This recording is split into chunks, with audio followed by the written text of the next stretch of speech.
아기가 자라며 강하여지고 지혜가 충만하며 하나님의 은혜가 그의 위에 있더라.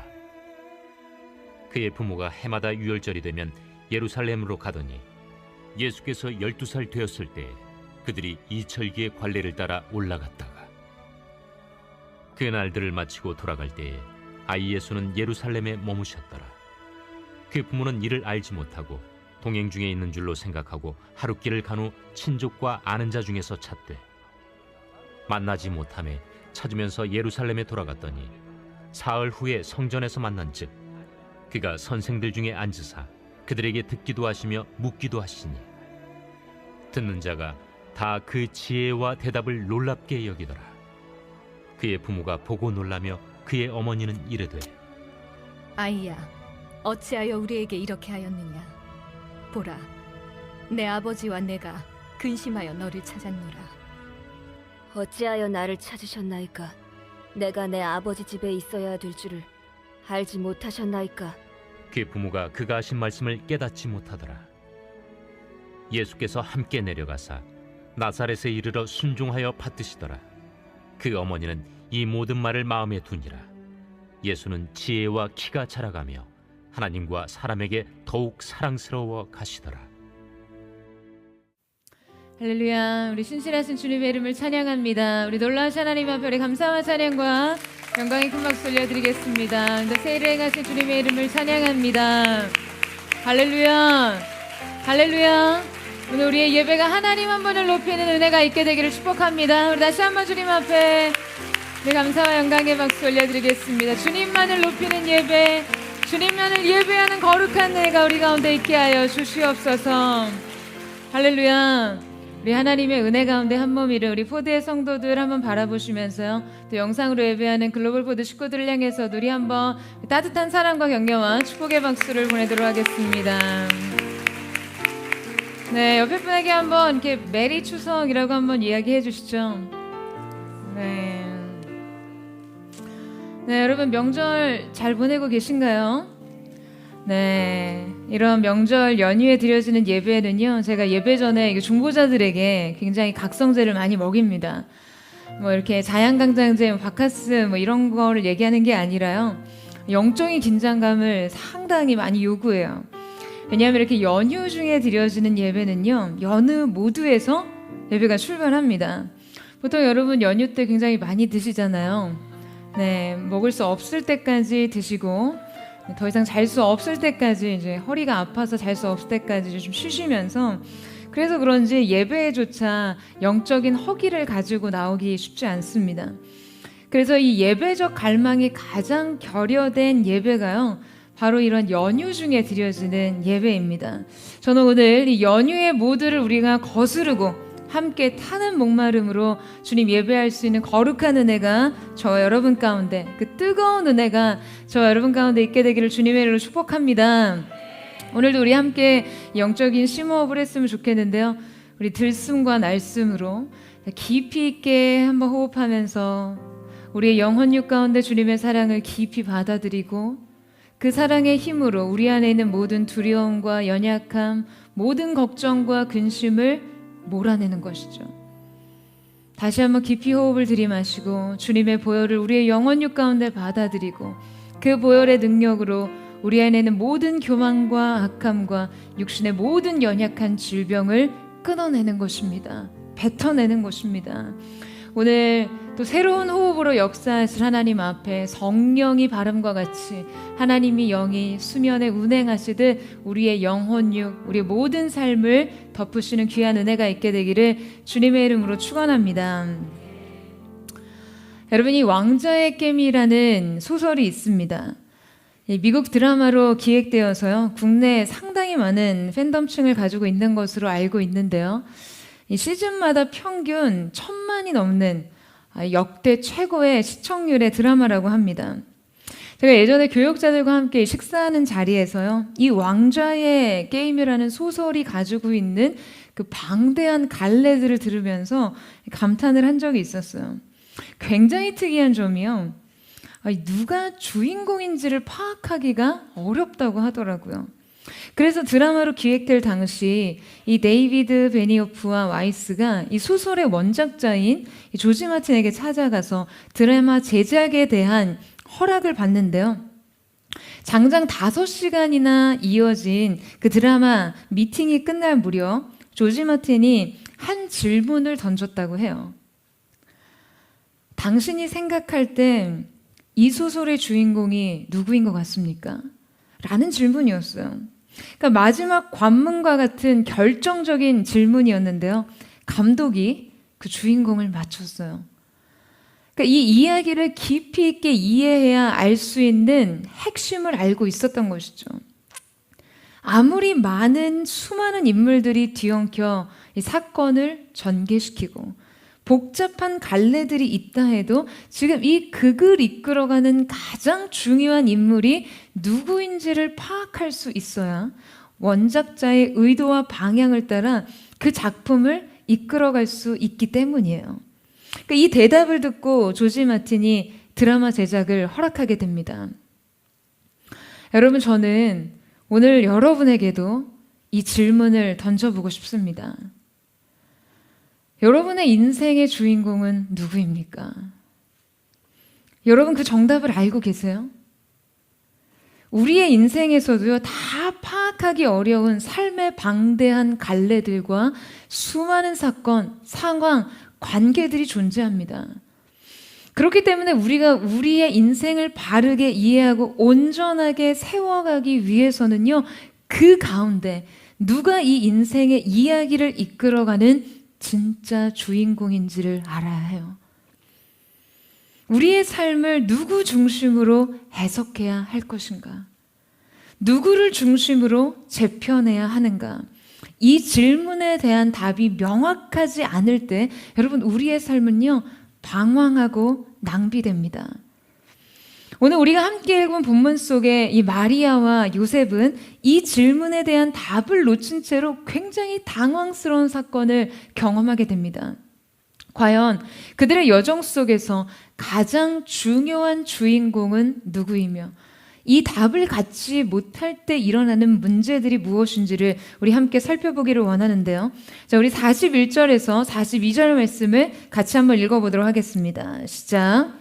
그의 부모가 해마다 유월절이 되면 예루살렘으로 가더니 예수께서 12살 되었을 때 그들이 이 절개의 관례를 따라 올라갔다가. 자, 오늘 말씀은 성경을 통틀어서 예수님의 유년 시절에 대한 기록으로 유일한 사건입니다. 성경은 본절부터 52절까지 굉장히 꽤 상세한 사건을 기록하고 있어요. 여러분, 유일하다는 것만으로도 아주 특별하죠. 이 사건은 역사의 무대에 소년 예수를 등판시키면서 우리에게 예수님이 누구이신지에 대해서 지금 먼저 소개하고 있는데요. 자, 그런데 기록의 초점과 방식이요, 예수님이 누구이신지에 관한 이해가 부족할 때 지금 우리의 삶 속에 일어날 수 있는 여러 가지 오류들을 지적하고 있습니다. 자, 이 일은 유월절을 지키기 위해서 예루살렘으로 올라가던 예수님의 일행에게 일어난 아주 당혹스러운 사건에 대한 것이었어요. 여러분, 유대인들은요, 13세 이상의 성인 남자의 경우 이스라엘의 3대 절기인 유월절, 오순절, 초막절을 예루살렘 성전에서 지키라는 규례가 있습니다. 포로 시대 이후에 여러 지역의 유대인들이 흩어져 있었기 때문에 실제로 이 규례를 현실적으로 지키기는 상당히 어려운 것이었지만요, 경건한 유대인들은 어떻게 해서라도 이 규례를 지키기 위해 열심을 냈습니다. 자, 요셉과 마리아도 신앙의 열심이 특별했기 때문에 유월절을 지키기 위해 먼 길을 떠난 것이죠. 자, 이것이 해마다 반복됐다는 것을 우리는 오늘 말씀을 통해서 알 수 있습니다. 말씀 한번 보시겠어요? 해마다 예수께서 12살이 되던 때라고 기록되어 있는 것을 보면요, 여러분, 지금 이 일이 적어도 12년간 매번 반복되고 있었다는 것을 알 수 있습니다. 그들은 매해 그러했듯이 기록한 바에 의하면 관례를 따라, 정확한 가이드를 따라 절기를 지키러 정확한 목적을 위해 예루살렘에 간 것이죠. 자, 그런데 바로 이때 요셉과 마리아는 치명적인 오류를 범하게 됩니다. 자, 우리 43절에서 44절 말씀을 다시 한번 읽어보도록 하겠습니다. 시작. 그 날들을 마치고 돌아갈 때 아이 예수는 예루살렘에 머무셨더라. 그 부모는 이를 알지 못하고 동행 중에 있는 줄로 생각하고 하룻길을 간 후 친족과 아는 자 중에서 찾되. 자, 여러분, 예수님이 드디어 메시아적 존재로 이 말씀에 등장을 하시는데요. 시작부터 이 사건은 뜻밖의 메시아 실종 사건이 되어버렸어요. 자, 여러분, 예수님의 부모 요셉과 마리아가요, 아이 예수를 잃어버렸어요. 여러분, 이거 얼마나 당황스러운 사건입니까? 이 일은요, 지금 기간이 끝나 그 부모가 집으로 돌아가는 길에 발생합니다. 그들은 이 여정에 예수가 당연히 자신들과 동행하고 있다고 생각했어요. 그런데 예수님은 그들 사이에 없었어요. 하지만 그들은 이 사실을 깨닫지 못했다라고 기록합니다. 여러분, 우리는요, 이 상황이 참 아이러니하다라는 걸 깨닫게 돼요. 자, 여러분, 지금 이들은 무엇을 지키기 위해 이 먼 길을 떠난 것이었죠? 바로 유월절이었어요. 여러분, 유월절은 어떠한 절기인가요? 네, 유월절은요, 바로 이스라엘의 출애굽 사건을 기념하는 절기예요. 마지막 재앙에 의해 장자의 죽음이 선언된 그 땅에 어린 양의 피를 문설주와 임방에 바른 모든 일들의 집에서는요, 이 저주가 그냥 지나갑니다. 어린 양의 피 아래서 죽음이 그들을 외면했어요. 이때 그들이 좌우 임방과 이 문설주에 바른, 여러분, 이 어린 양의 피는 무엇을 의미하나요? 바로 하나님의 어린 양 되신 예수 그리스도가 흘리신 대속의 보혈을 상징하죠. 결국 유월절의 주인공은 바로 예수님이셨어요. 자, 그러니까 앞서 언급했듯이 그들이 관례를 따라 절기를 지키기 위해서 이 먼 길을 수고롭게 왔는데요. 그 의식을 모두 치르고 이제 그들이 돌아가야 할 그때 예수님을 잃어버리고 갔다는 거예요. 예수님을 위한 일이었지만 예수님을 잃어버리고 돌아가요. 예수님이 주인공이었는데 예수님이 부재해요. 정말 아이러니한 상황이죠. 그리고 아주 치명적인 실수였습니다. 그런데 여러분, 정말 안타깝게도 이것은 우리의 삶에 여전히 아주 빈번하게 일어나는 오류입니다. 자, 그렇다면 이런 영적인 오류들을 막기 위한 지침들은 무엇인지 오늘 말씀을 통해 함께 살펴보기를 원하는데요. 먼저 그 첫 번째는 자신을 과신하느라 본질을 놓치지 마라입니다. 여러분, 본질에 대해서는요, 계속해서 쉼없이 강조해도 부족함이 없습니다. 왜냐하면 본질이기 때문이죠. 꽤 오래된 드라마인데요. 연애시대라는 드라마가 있었어요. 여러분 보신 분 계세요? 저는 뭐 이런 드라마가 있었는지 잘 몰랐는데요. 최근에 우연히 이 드라마의 카피를 보고 드라마를 검색해보고 알게 됐어요. 그 카피가 뭐였냐면요, 바로 헤어지고 시작된 이상한 연애라는 글귀였어요. 이 말 자체가 무슨 이 세기말적 연애인가 싶어서 좀 생소했거든요. 근데 이 드라마의 설정이요, 이혼한 남편과 다시 그 연애를 시작하는 이야기예요. 좀 엉뚱한 설정이죠. 뭐 이게 현실적으로 가능하냐, 뭐 이런 건 사실 중요한 논지가 아닙니다. 이 드라마가 지금 꼬집고 있는 것은요, 그들이 서로가 서로에게 익숙해진 나머지 사랑이라는 본질을 놓쳤다라는 거죠. 그래서 비로소 헤어진 후에야 서로를 다시 새롭고 낯설게 바라보게 됐고, 그러면서 다시 연애가 시작됐다는 그런 설정이에요. 여러분, 사랑을 고자 새로움과 익숙함 사이에서 지킬 수 있거나 혹은 잃어버리거나 하는 것을 여기는 것은요, 이 사랑에 대한 아주 피상적인 접근입니다. 하지만 이 설정 자체는 어느 정도 우리에게 설득력이 있을 수 있죠. 왜냐하면 우리가 너무나 쉽게 인생의 익숙한 것들에 의해서 본질을 놓치기 때문이에요. 그러니까 익숙한 것들이 우리에게 반복적으로 반복되어 경험되다 보면 여러분 우리에게 지나친 믿음이 생기게 됩니다.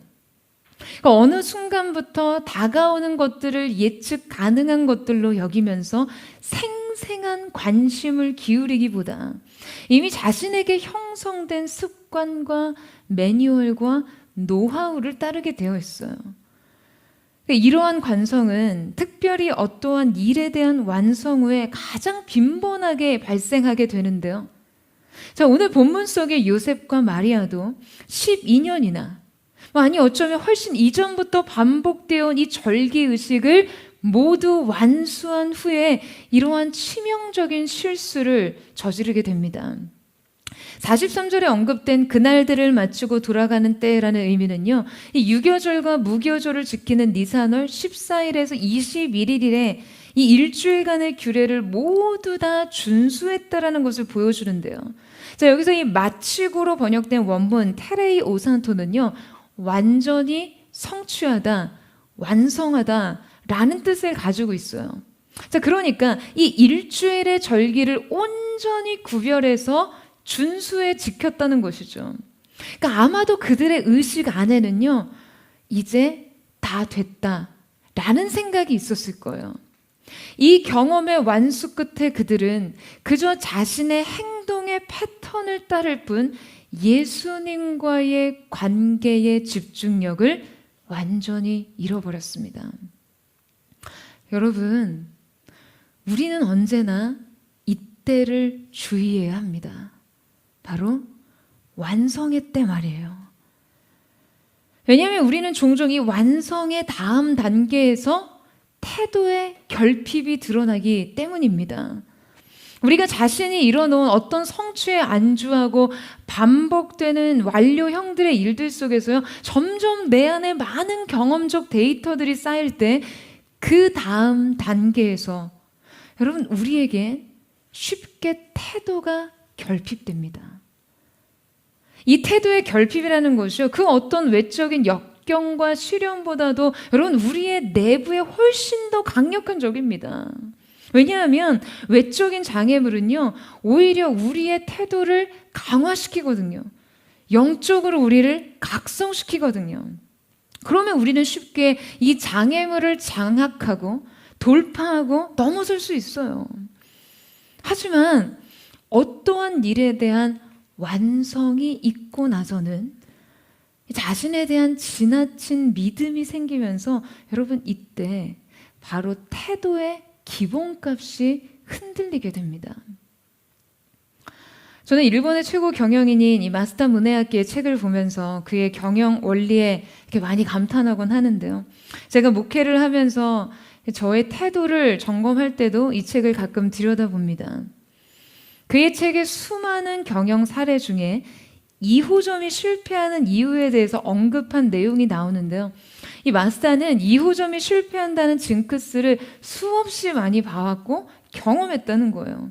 그가 히라카타에 이 1호점 츠타야를 열고 엄청난 성공을 거두게 됩니다. 그 후에 그 성원에 힘입어서 고리온에 이 2호점을 열었는데요. 이 매장은 크게 실패하게 됩니다. 그가 왜 2호점은 실패하는가에 대한 쓴 글이 있는데요. 이것은 단지 어떤 경영의 원칙에 뿐만 아니라 우리의 삶 속에 다양한 영역 속에 적용되어야 하는 태도라는 그런 생각을 하게 되더라고요. 여러분, 그가 2호점의 실패 원인을 무엇으로 손꼽았는지 아세요? 바로 1호점의 성공 경험이라고 말합니다. 여러분, 사업의 목표가 뭡니까? 목적이 뭐예요?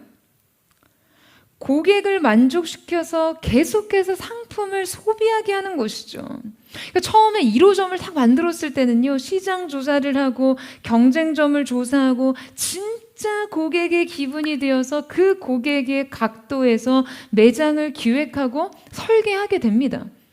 그런데 2호점은요, 이렇게 하면 이렇게 된다라는 어떤 성공 경험과 체험을 쌓은 터라 이렇게 하면이 가능한 것만을 찾게 된다는 거예요. 안전하게요.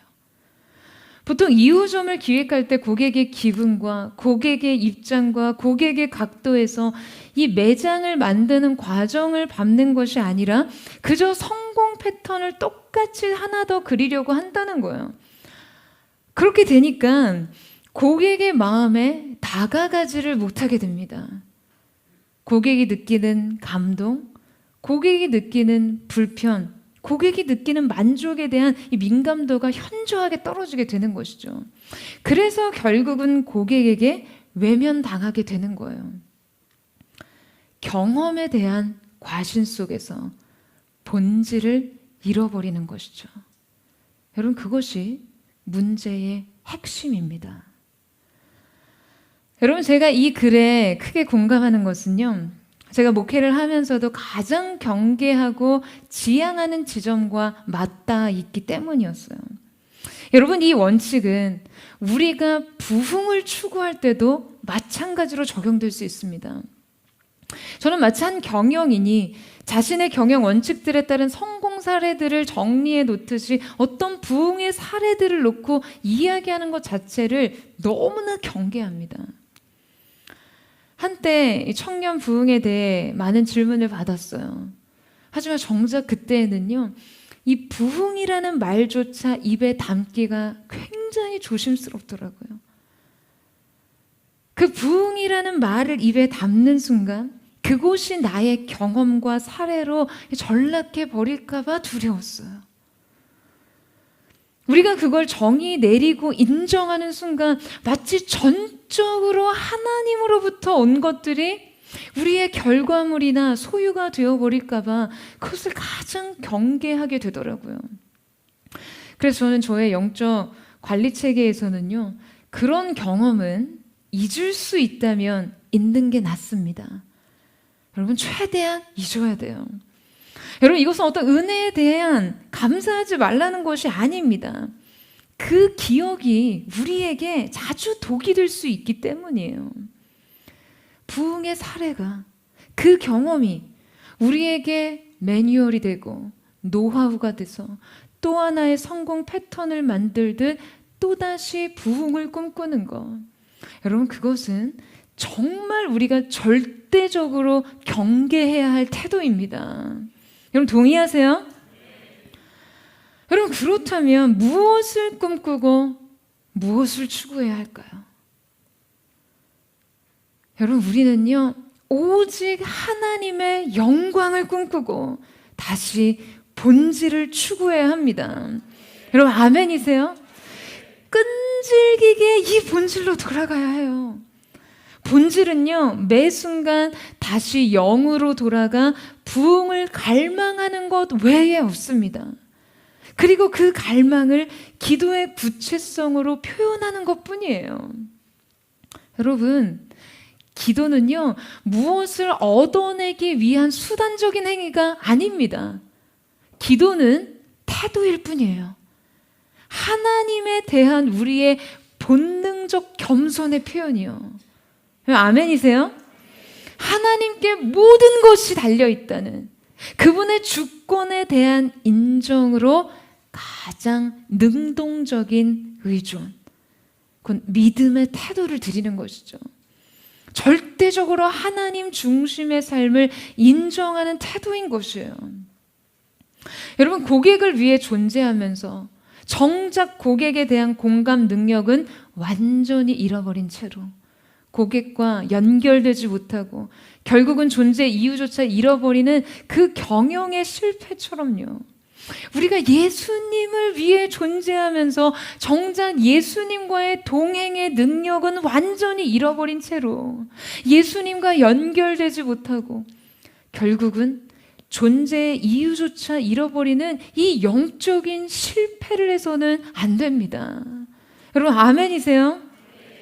주님을 예배하기 위해서 이곳에 왔으나 그냥 온갖 형식과 종교적 성과주의에 도취되어서 정작 집으로 돌아갈 때는 그 어떤 임재와 동행의 능력도 없이 예수님을 잃어버린 자리로 돌아가고 있는 것은 아닌지, 여러분 매 순간 매번의 예배 때 매번 깨어 여러분 언제나 경계해야 하는 것입니다. 부흥을 원하면서도요, 주님을 원한다고 하면서도 그 부흥을 주시는, 은혜를 주시는 하나님을 향해 아무것도 부르짖지 않는 것은요, 명백하게 본질을 잃어버린 것이죠. 여러분, 이 시대는요, 본질의 부재가 하나의 존재 방식이 되어버린 시대예요. 교회에 예수가 없고, 예배에 임재가 없고, 신앙엔 중심이 없어요. 가정에 사랑이 없고, 관계에 소통이 없고, 예술에 영혼이 없습니다. 사회에 질서가 없고, 법에 원칙이 없어요. 본질이 다 빠져버렸어요. 여러분, 대체 왜 이렇게 되어버린 걸까요? 우리는 어디에서부터 어떻게 회복해야 할까요? 사랑하는 여러분, 우리의 행동 방식을 경험에 기대어 결정하면 안 됩니다. 우리의 믿음은요, 경험 위에 서 있으면 안 되는 것이에요. 여러분 동의하세요? 우리의 믿음은 매 순간, 모든 순간 하나님을 향한 태도의 결정에 달려 있습니다. 여러분 아멘이십니까? 빅터 프랭클의 죽음의 수용소라는 책을 보면요, 그가 아우슈비츠 감옥에 갇혀 있는 그 극단적인 상황에서 인간의 자유의지에 관해서 이야기를 하는데요, 그는 한 인간에게서 모든 것을 빼앗아 갈 수 있어도 단 한 가지, 주어진 어떠한 환경에 놓이더라도 자기의 태도를 선택하는 이 마지막 자유는요, 결코 빼앗을 수 없다라고 이야기했습니다. 그는 인간의 존엄이 비참하게 파괴되었던 그 수용소에서요, 매일 배급되는 이 하루 한 컵의 물을 반을 남겨서 그것으로 세수를 했다고 했어요. 유리 조각을 구해서 면도까지 하면서 자신의 용모를 단정하게 가꾸었다고 해요. 여러분 이게 말이 쉽죠? 그렇게 극단적인 상황에서 아니 무슨 청결이 어떤 의미가 있냐고 대부분의 사람들 생각하지 않겠어요? 아니 마실 물마저 확보가 되지 않는 그런 극단적인 고통을 느끼면서 여러분이라면 얼굴 씻으실 수 있으시겠어요?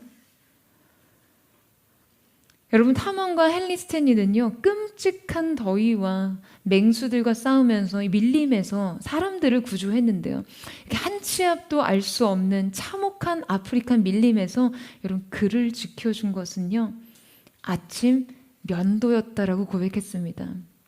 아침마다 면도를 하면서 흐트러진 몸과 마음을 다잡았다고 했어요. 자기를 정돈하는 의식을 게을리하지 않는 거예요. 사랑하는 여러분, 어떤 심각한 결핍과 저항에 맞서서 자신만의 영점을 찾아가는 이 태도에서요, 비범함이 나오는 것입니다. 우리의 영혼도 마찬가지예요. 자기의 경험적 축적과 성과들이 매일과 같이 쌓일 때마다 다시 자신만의 영점을 찾을 수 있는 사람만이 실수 없이 자신의 진정한 가치와 존엄을 지켜나갈 수가 있는 것이죠. 사랑하는 여러분, 저는 사랑하는 포드의 성도들이요, 예수님을 우리 중심에 두는 것을 자신의 영점으로, 그 중심의 태도로 삶을 살아가는 은혜가 있게 되기를 주님의 이름으로 축원합니다. 매일 매순간 인생의 경험이 쌓이고 노하우가 쌓이고 매뉴얼이 축적될지라도 다시 예수님 중심으로, 주님을 중심에 모시는 자기 인생의 영점으로부터 하루를 시작하고 하루를 완성하는 거룩한 하나님의 사람들 되시기를 주님의 이름으로 축복합니다. 영적인 오류를 막기 위한 지침 두 번째는 잘못된 착각과 확신을 경계하라입니다. 우리 44절에서 45절 말씀을 같이 한번 읽도록 하겠습니다. 시작. 동행 중에 있는 줄로 생각하고 하루길을 간 후 친족과 아는 자 중에서 찾되 만나지 못함에 찾으면서 예루살렘에 돌아갔더니. 자, 그들은 예수가 일행 속에 있으리라 생각하고 이렇게 하룻길을 갔다가요, 그제서야 친척들과 친구들 사이에서 예수님을 찾기 시작했어요. 요셉과 마리아는 드디어 자신들의 무리 사이에 예수님이 없다는 것을 인식하기 시작합니다. 이들이 하룻길을 가고 나서야 예수님의 부재를 인식할 수밖에 없었던 이유는요, 그들이 그릇된 확신을 가지고 있었기 때문이었어요. 사실 우리 시대에서는 이 상황이 잘 이해가 안 되죠. 이 상황에 과장이 있지 않나 생각할 수 있어요. 왜냐하면 12살 된 아들이 하루 동안이나 자신들과 동행하지 않았다는 것을 어떻게 몰랐냐는 거예요. 그런데 여러분, 당시 관례를 알게 되면요, 이 상황이 이해가 됩니다.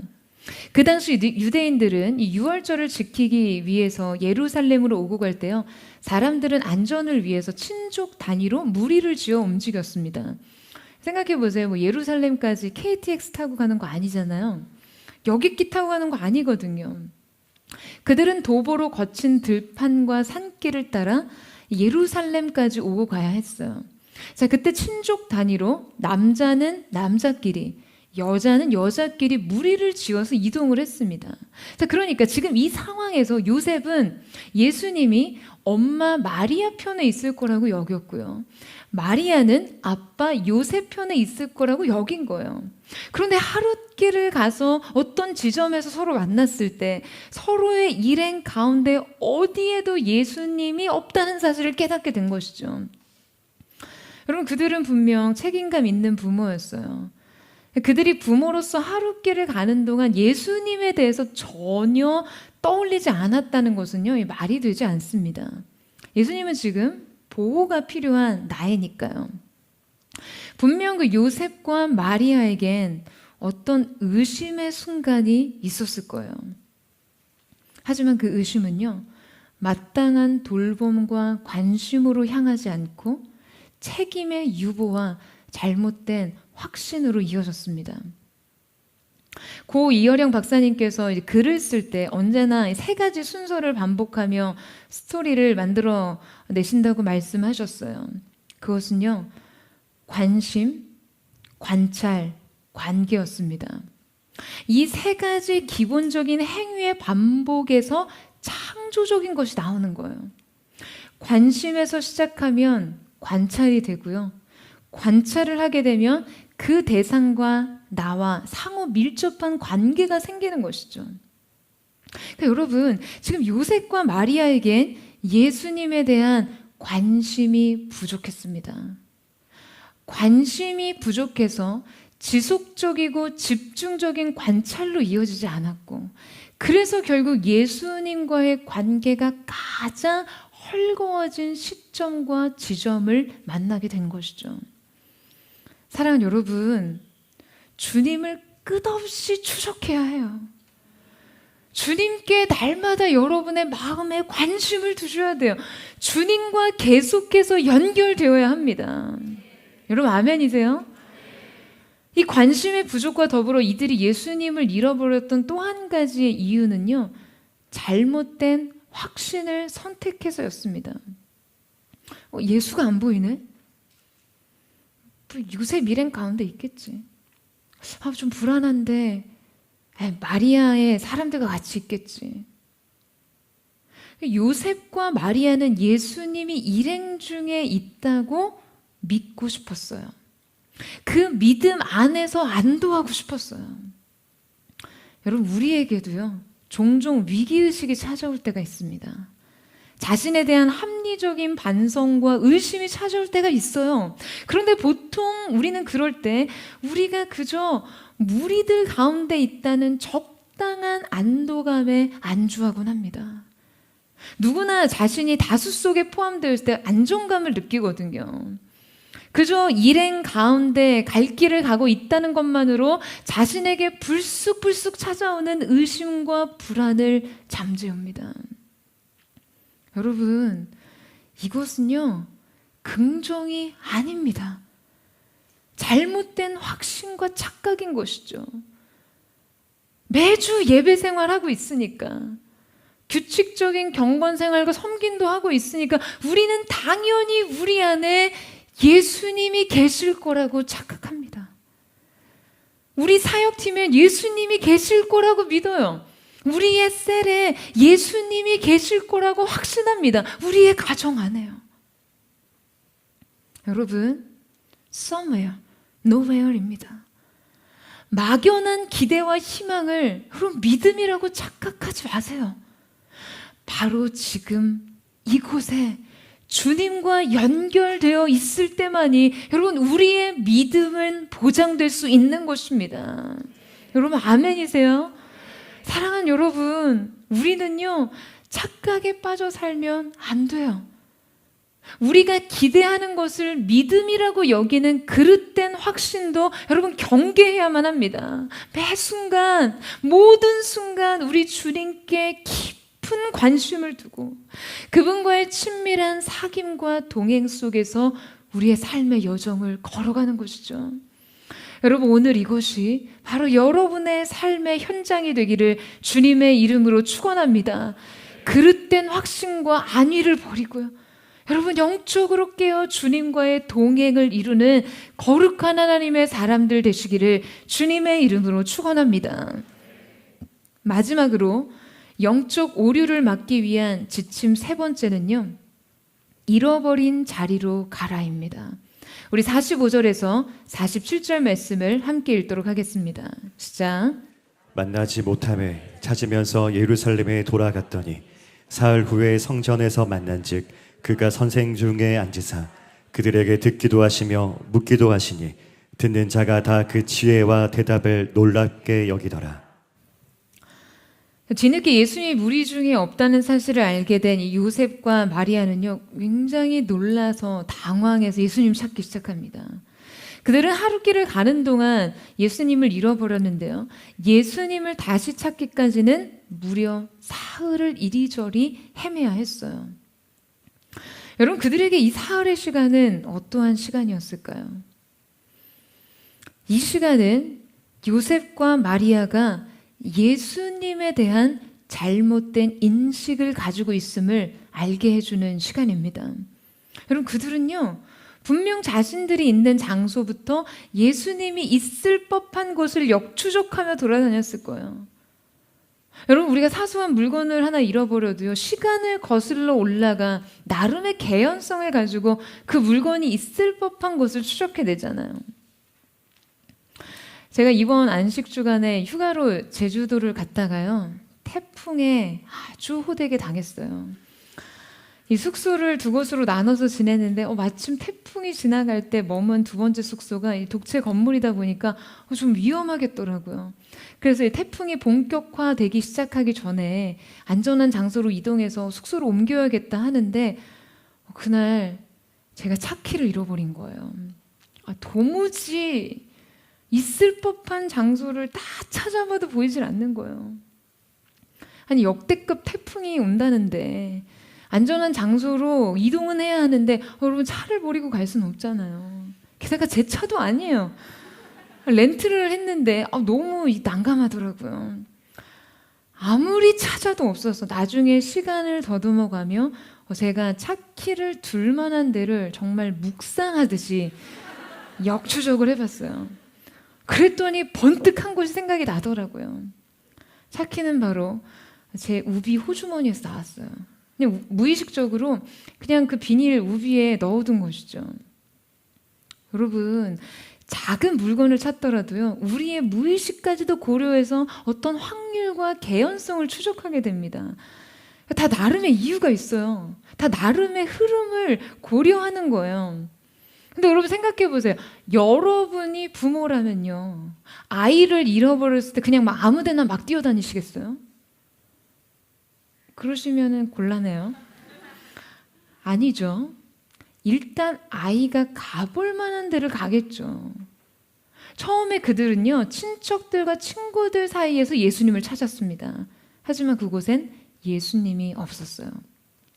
사흘을 꼬박 예수님을 찾아 돌아다녔다며 그야말로 여러분 있을 만한 데는요 다 봤을 거예요. 아마 12살 남자 아이의 시선을 사로잡고 그의 주의를 끌만한 이곳이 있다면 무조건 발길을 향했을 거예요.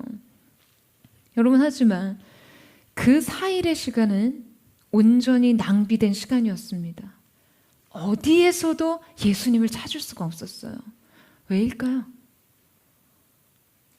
그들이 예수님의 관심을 제대로 이해하고 있지 못했기 때문이에요.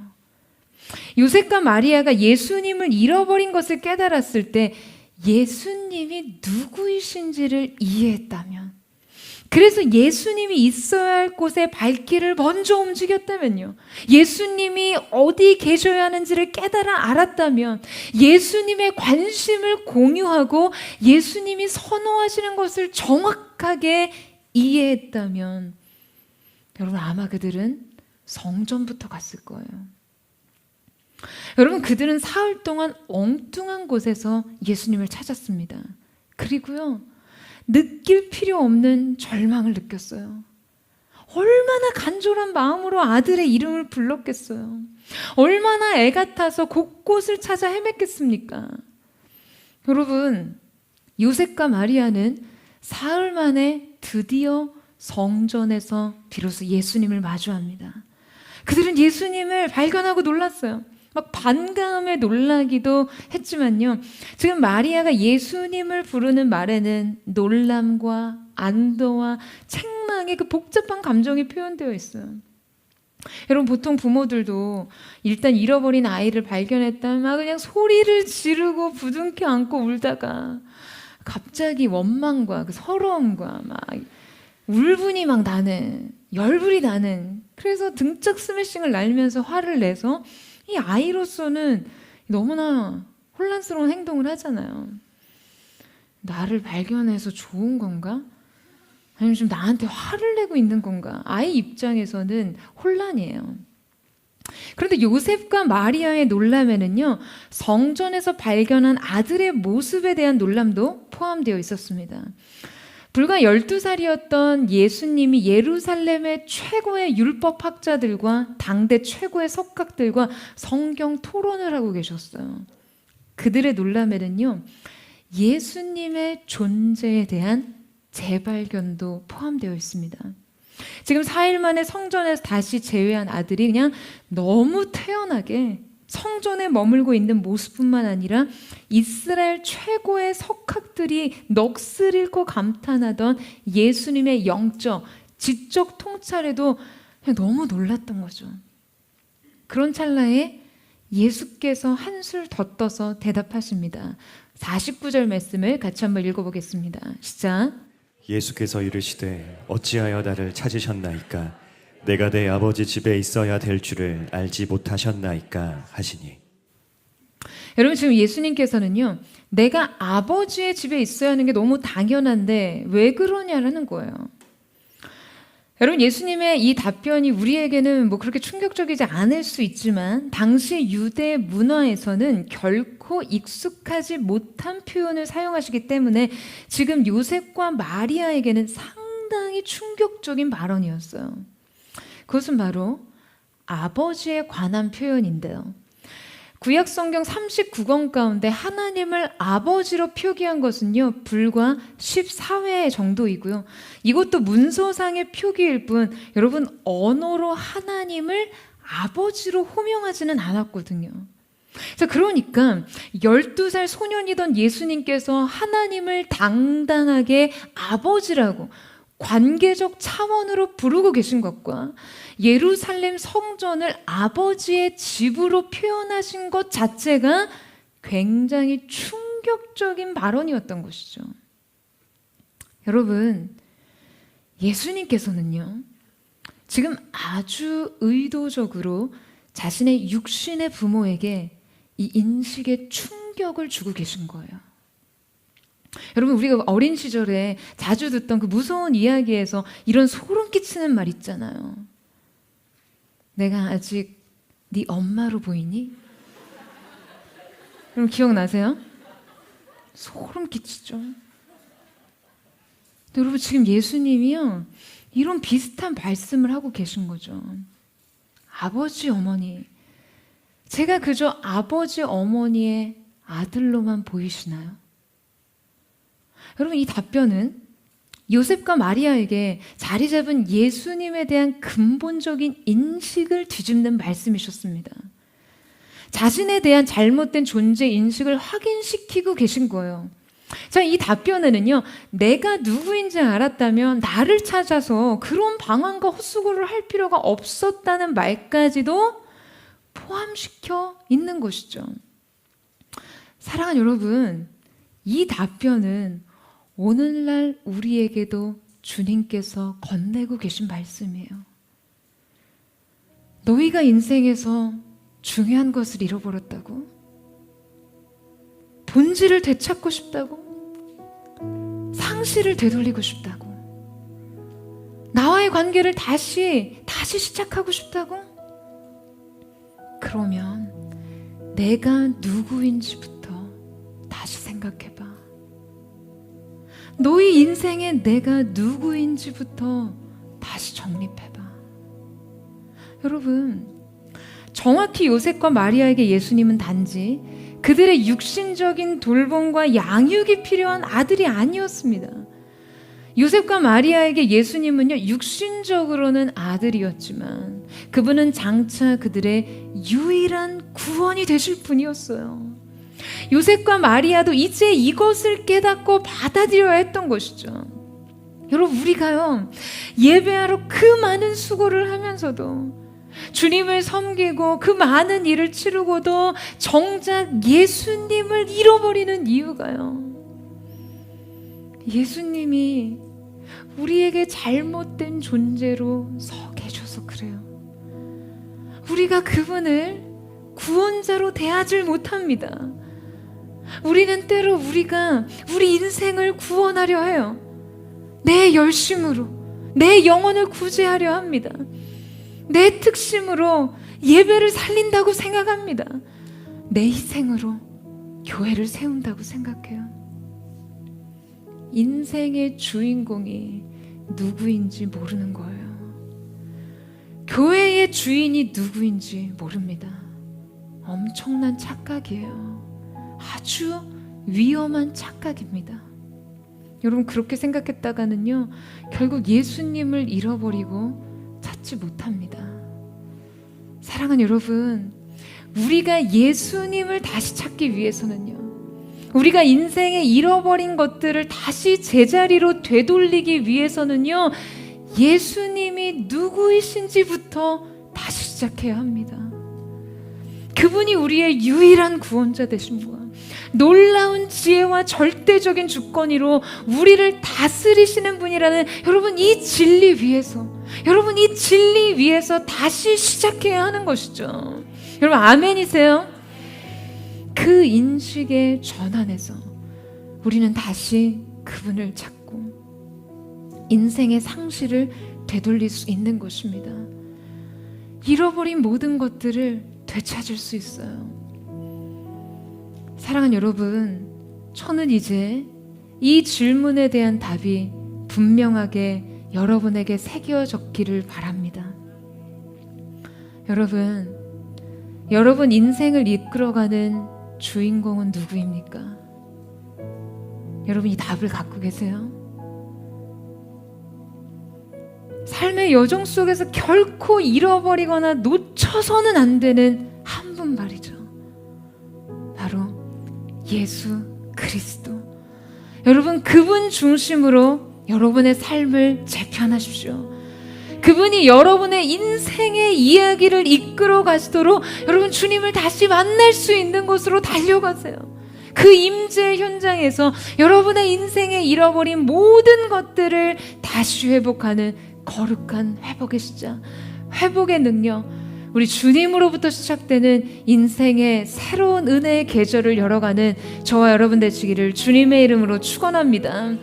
여러분의 인생이 아무리 날마다 여러분의 삶 속에 성실의 자원이 쌓이고 성취의 능력들이 쌓인다 할지라도요, 가장 중요한 우리 인생의 본질, 가장 중요한 가치가 되시는 그분을 잃어버린다면 여러분, 그 지점부터 우리의 인생은 낭비되기 시작합니다. 주님을 다시 만나기까지 낭비되는 시간이 없도록 여러분, 우리의 인생이 전적으로 거룩한 주님과 동행하는 삶으로 주님께 정조준된 삶의 동행의 걸음을 인고는 저와 여러분 되시기를 주님의 이름으로 축원합니다. 우리 이 시간 함께 찬양하며 기도하며 나아갔으면 좋겠습니다. 사랑하는 주님, 오늘 이 시간 우리가 주님 앞에서 인생의 우리의 삶의 여정 속에 결코 놓쳐서는 안 되는 한 분, 그릇된 확신과 인생의 분주함과 때로는 무료함과 권태로움 속에서 예수님과의 동행을 잃어버리지 않도록 오늘도 우리의 갈망이 주님과 함께하는, 주님 안에서 주님에 대한 사랑을 고백하는 거룩한 살아있는 예배자로서 주 앞에 서게 하여 주시옵소서.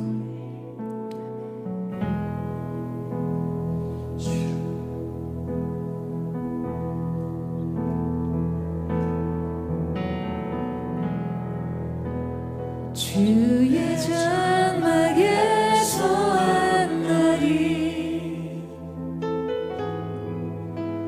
궁정에서 첫날보다 졌사오니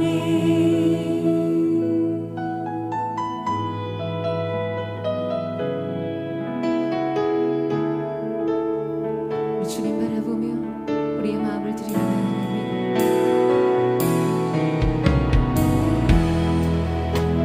주의 성찬에서 한 날이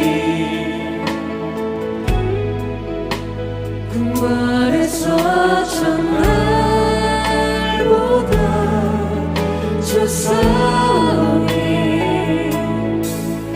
나의 영혼 주님을 기뻐해. 주의 사랑 날 완전케 하네. 주의 사랑 날 새롭게 하네.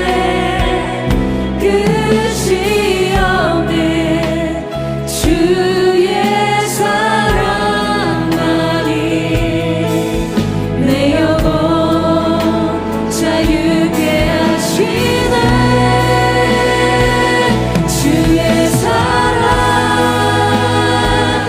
날 완전케 하네. 주의 사랑 날 새롭게 하네. 오 주님, 나의 삶을 통해 주 사랑 나타내소서. 다시 한번 고백하며 주님 앞으로 나아갑니다. 주의 장막에서 한 날이 궁정에서 첫날보다 졌사오니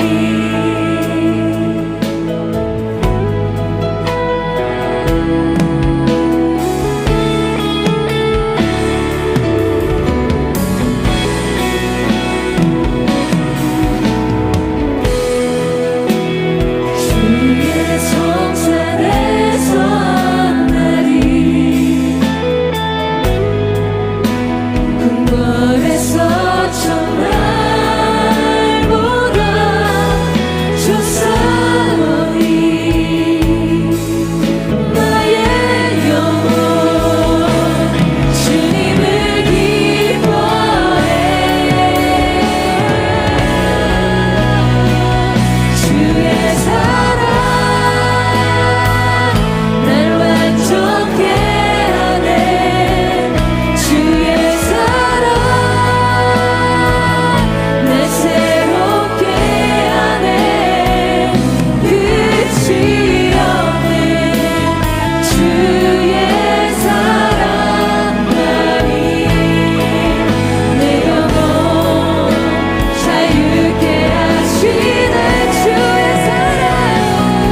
원천으로 우리 사랑하는 주님 바라보며 주님의 사랑 완전하신 사랑을 찬양합니다. 그 안에 주의 사랑 날 새롭게 하네. 끝이 없네 주의 사랑만이 내 영혼 자유케 하시네. 주의 사랑 주의 사랑 날 완전케 주의 사랑 날 새롭게 하네. 오 주님 나의 삶을 통해 주 사랑 나타내소서. 주의 사랑 날 완전케 하네. 주의 사랑 날 새롭게 하네. 끝이 없네 주의 사랑만이 내 영혼 자유케 하시네. 주의 사랑 주의 사랑 날 완전케 하네. 주의 사랑 날 새롭게 하네. 오 주님 나의 삶을 통해 주 사랑 나타내소서. 사랑하는 주님, 다윗이 군대가 나를 둘러준칠지라도 내가 두려워하지 아니하며 나는 오히려 아녀냐며 내가 오직 평생에 구하였던 한 가지 일, 곧 그 일을 구한다는 고백처럼 오늘 우리도 주님의 임재를 갈망하며 주 앞에 서기를 원합니다. 사랑하는 여러분, 저는 저의 평생의 삶 속에 목회자로서의 삶도 아닌 예배 인도자로서의 삶도 아닌 하나님을 사랑하는 한 사람의 예배자로서 하나님 앞에 늘 갈망하는 단 한 가지의 갈망, 마음의 소망이 있습니다. 그것은 바로 주님, 제가 저의 평생의 인생의 어떤 마디를 보시더라도 주님 나의 인생 보실 때 나의 인생의 마지막 호흡이 닿는 그 순간까지 하나님을 타는 목마름으로 예배할 수 있는 예배의 목마름, 주님을 향한 그 사랑이 제 안에 있게 해주십시오. 여러분, 그것은 저의 평생의 고백이자 소망이자 기쁨입니다. 저는 오늘 이 시간 사랑하는 포도의 성도들이요, 주님 앞에 무언가를 투쟁적으로 얻기 위해 우리의 믿음을 도구 삼아 주님, 내게 이것이 필요합니다, 이것을 도와주십시오. 여러분, 이 믿음의 시선조차 내려놓고 오직 사랑의 시선으로 주님을 바라보기를 원해요. 영적인 욕망도 다 내려놓고 무엇인가 나를 채울 수 있는 것을 구하기보다 그저 주님 당신만으로 너무나 충분합니다.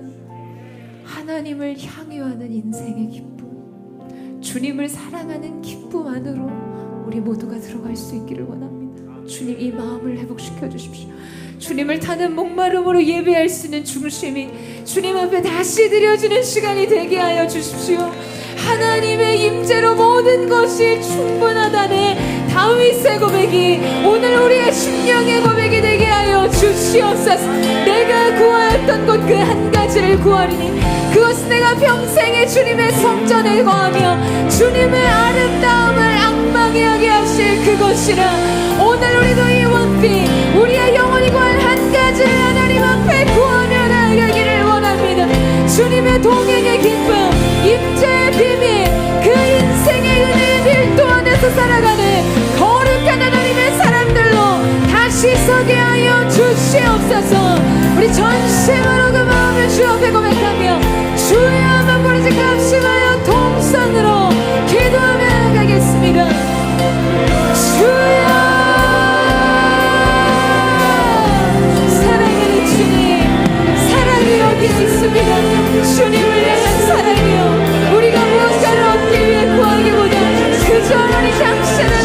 누리기를 원합니다. 하나님을 향유하는 인생으로 우리가 주님의 분만을 원하며 주님의 분만으로 충분한 사랑의 고백 속에 머물기를 원하는 그 어떤 것으로도 주시할 수 없는 이 기쁨을 주 앞에 고백하는 참된 신부의 사랑이 오늘 우리 가운데 회복되게 하여 주시옵소서. 대단히 장막과 같은 우리의 인생을 솔로몬의 위장같이 여기시며 주님 앞에 불러주신 사랑을 그 사랑의 중정과 부름 앞에 나가며 사랑을 사랑으로서 합하고 주님 앞으로 나아가기를 원하오니 기름 부어 주시옵소서.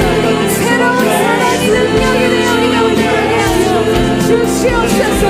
주님을 향한 사랑의 주마음이 충만하게 부어지게 하여 주시옵소서.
다시 한번 고백합니다.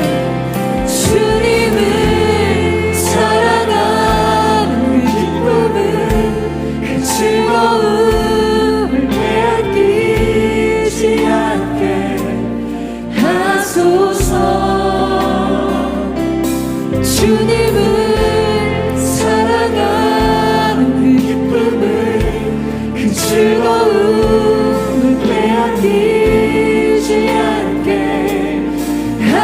하소서. 예수 예수 예수 예수 주님을 사랑합니다. 예수 예수 예수 예수 예수 예수 주님을 사랑합니다.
여러분, 오늘 우리가 주님 앞에 새로운 사랑을 고백할 수 있는 이유와 근거는요, 먼저 우리를 사랑하신 주님의 사랑이 언제나 우리 앞에 있기 때문입니다. 여러분, 이 사실을 믿으세요? 솔로몬의 사랑을 받았던 술람미 여인의 고백과 같이, 계달의 장막과 같이 거친 비바람과 뜨거운 태양볕에 검게 그슬린 그의 얼굴을 아름답다 칭한, 솔로몬의 휘상과 같다 칭한 그의 사랑의 깊이와 너비와 높이로 인해 그의 전 존재는 새로워졌던 것처럼, 사랑하는 여러분, 오늘 이 시간 하나님이 여러분의 인생을 새로운 사랑으로 부르십니다. 결코 우리의 인생 속에서 잃어버릴 수 없는 동행의 신비를 우리의 마음속에 다시 새기기 위해서, 그것이 또다시 우리의 결단으로 시작되는 것이 아닌 주님의 사랑으로부터 시작할 수 있는 은혜를 오늘 이 가운데 허락하셨는 줄로 믿습니다. 사랑하는 주님, 사랑으로 반응하는 자들 되게 하여 주십시오. 그 어떤 믿음의 능력보다도 산을 옮길 믿음이 있다 할지라도, 나 자신을 불사르듯 내어줄 헌신이 있다 할지라도, 사랑이 없으면 nothing, 아무것도 아니라고 말씀하셨습니다. 이토록 사랑은 우리의 인생의 모든 것을 완성하는 능력이요 의미인 줄로 믿습니다. 오늘 이 시간 하나님 배드릴 최고의 찬양과 경배는 무엇입니까? 사랑의 능력인 줄로 믿습니다. 주님 곁에 우리가 거하기를 원합니다.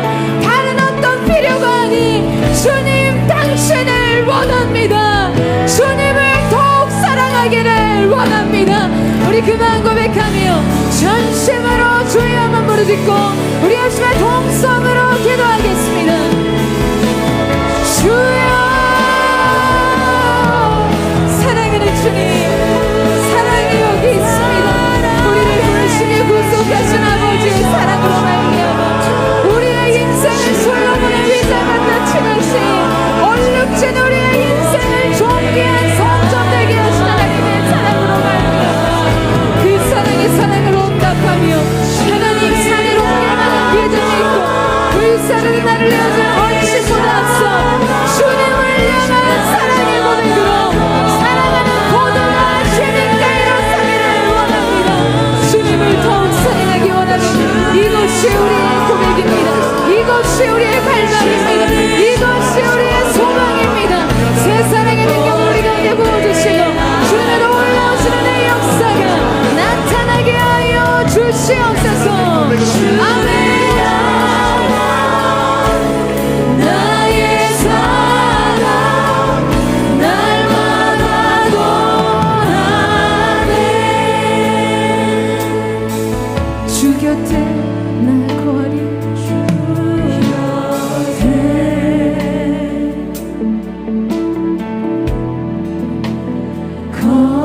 거하리.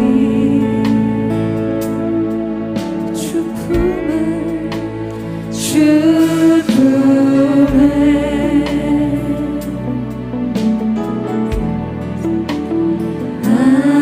안기리.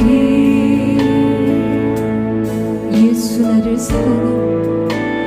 예수 나를 사랑해.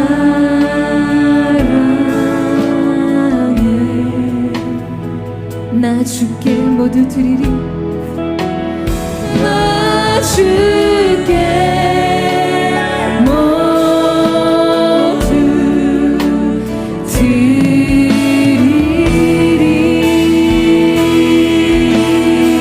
주를 사랑, 주를 찬양하리라.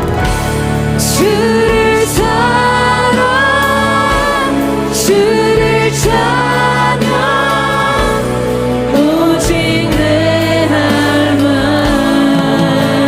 주를 향한 나의 사랑 날마다 더하네.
사랑하는 여러분, 오늘 일부 예배 기도 가운데 하나님께서 제게 이런 마음을 주셨어요. 사랑이 열쇠가 될 것이라고요. 닫혀있는 인생의 문을 여는 열쇠, 이 시대에 닫힌 하늘의 문을 여는 열쇠, 이 마지막 때 주님이 찾으시는 그 갈망, 주님이 찾으시는 그 다윗의 장막의 예배, 주님이 주고자 하시는 부흥의 문을 여는 열쇠가 사랑이 될 것이라고요. 사랑하는 여러분, 저는 우리의 인생의 수고로운 모든 날들을 뒤로하고 우리가 주님 앞에 서는 그날 주님 앞에 인정받을 수 있는 한 가지가 무엇일까? 저는 이 마음이라고 믿습니다. 오늘 사랑하는 포도의 성도들이여, 그 사랑을 열쇠로 가진 자들, 그 사랑을 주님 앞에 드리는 자들, 그 사랑의 열쇠로 시대의 부흥의 문을 여는 자들, 그 사랑의 능력으로 닫힌 하늘의 문을 여는 자들, 시대의 은혜의 비가 끊어지지 않도록 거룩한 하늘의 문을 여는 열쇠를 가진 자들이 되기를 주님의 이름으로 축원합니다. 시대의 주인 되신 예수님을 중심으로 모시는 교회, 그러한 예배자들이 일어날지어다. 사랑을 능력으로, 순종을 기쁨으로, 믿음으로 인생의 길을 걷는 자들이 되게 하여 주시옵소서. 여러분, 사랑을 열쇠로 일어서세요. 인생의 문을 열고 주인 되시는 주님을 바라보며 시대의 주인 되신 주님을 선포하며 나아가기를 원합니다. 우리 전심으로 주의 말씀을 부르짖고 우리 합심한 동성으로 기도하겠습니다.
예수